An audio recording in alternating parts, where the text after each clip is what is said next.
Hi, I'm Courtney Clark. I go by Tex.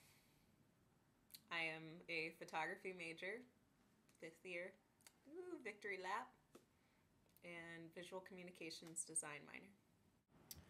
The first recollection of color, I don't remember, but my mom told me that when I was a child, I was in, I don't know, preschool, something like that.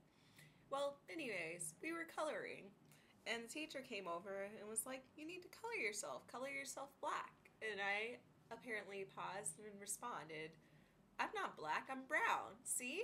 And held up the crayon. And that is my first recollection of color.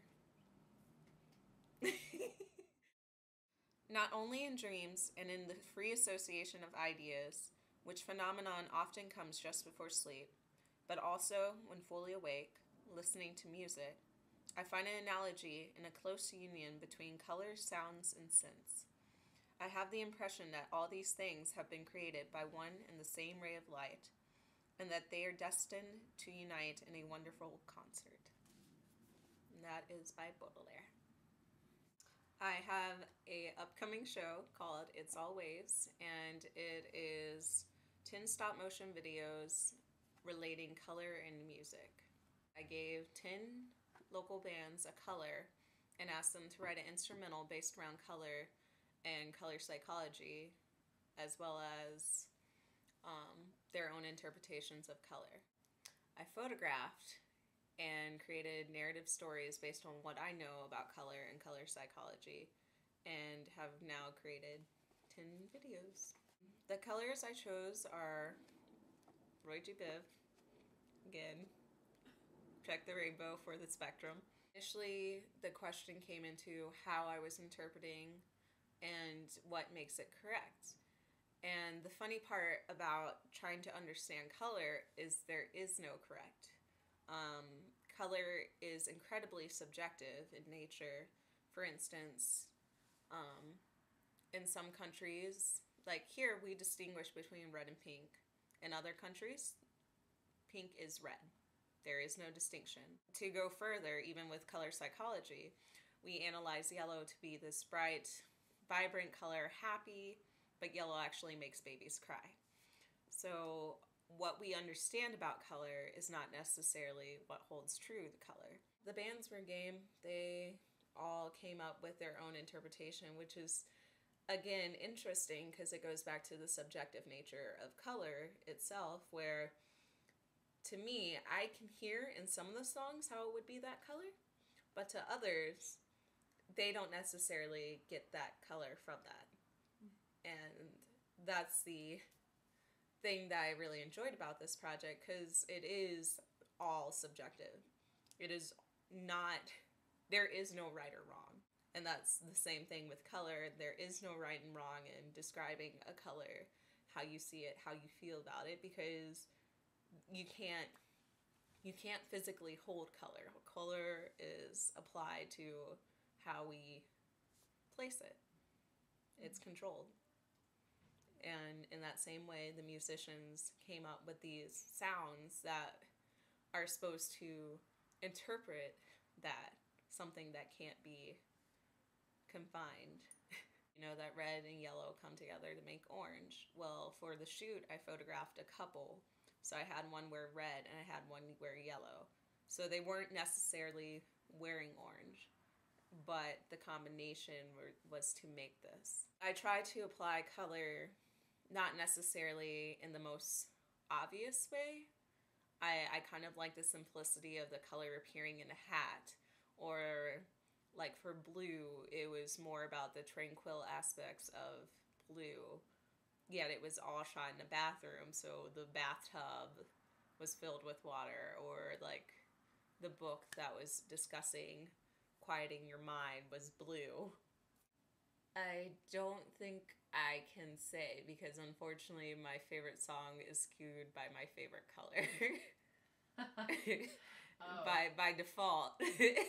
Because it's my favorite color, probably.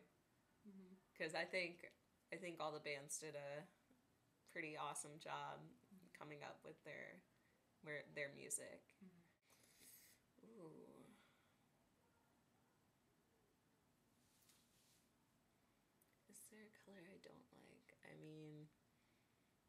The moment I listen to music, certain sounds will remind you of things. Like for Violet, what the band produced, I heard something that sounded like keys to me, so I instantly pictured like someone who would have a bunch of keys, so it turned into the janitor, and then the storyline of describing and understanding the janitor as a noble person, even though it's not necessarily looked upon as often. Or one of my favorite instances was for Green.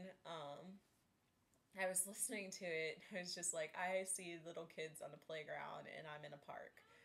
And I talked to one of the people from the band, and he was like, actually, I think we did do recordings at the park and there were little kids.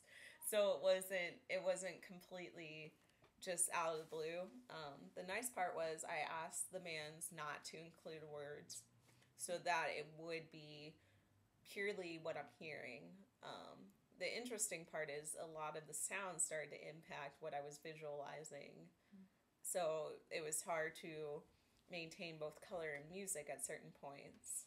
But then it just allows a lot of creative free will, a lot of imagination for sure. Indigo and Violet, where I noticed a lot of similar tonalities, which was really interesting because it was two different groups, but yet they both kind of had some similar things happening in their music.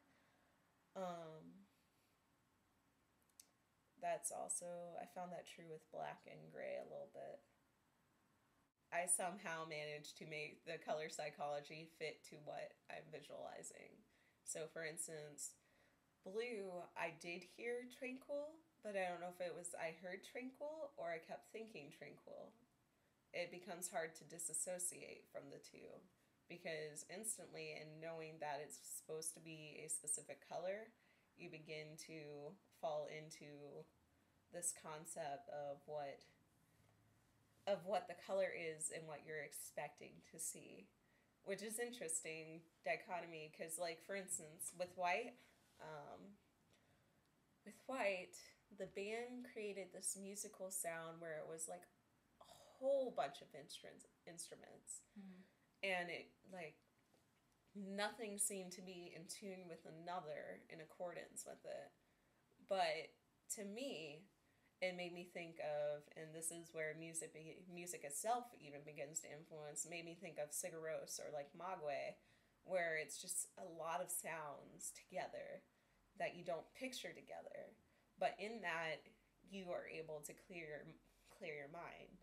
So I thought of a person trying to remove all these constructed things and break it down and back to nature and natural.